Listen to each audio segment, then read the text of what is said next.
Hello, everyone. My name is Jonathan Freeman, and this is my Unit 6 discussion. So today there exist multiple options for a traditional relational database management system or NoSQL. So the idea of the relational database has been around for quite some time, actually over 40 years.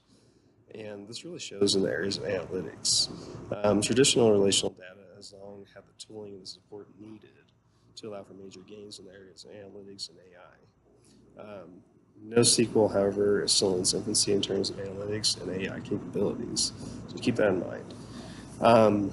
Will one ever replace the other in totality? In short, time will tell. MongoDB and other NoSQL options continue to gain market share over traditional open source offerings such as MySQL. For the time being, Oracle is still considered the most advanced of the relational database management systems.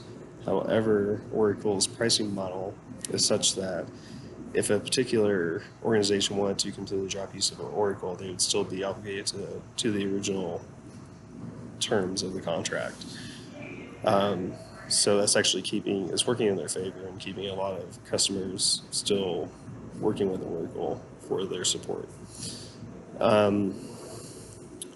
So with that in mind, I think that, honestly, NoSQL is still in its infancy. It has a long ways to go. There's a few things of interest, though, and a few reasons why I think that eventually it will have a large share of the market. And the reason being is that NoSQL analytics tools, like I said, they're still in their infancy, but they will continue to become more user-friendly and advanced. The current DBAs who have been only ever using relational database systems, a lot of them will either adapt or, eventually they're going to retire, and they're going to be replaced by a newer generation of workers who are, who have been trained around this concept of NoSQL.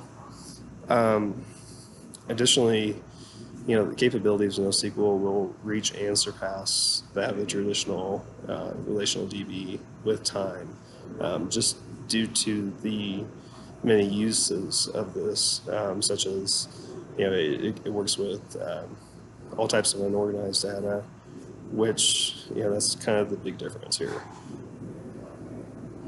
NoSQL works with unorganized data, while the traditional database systems, they tend to work with one-to-one relationships of data. So for like transactional data, for example. So what a few companies are actually doing now is they're actually incorporating the use of both NoSQL and the relational database systems into data mining and AI technologies. So with that being said, at the time of this writing, the most likely short-term scenario is that organizations will continue to leverage their current systems for certain types of data, such as transactional, while adopting a newer open source NoSQL options for applications dealing with unorganized data of different types. So that's my discussion. Let me know what you think. Thanks. Bye.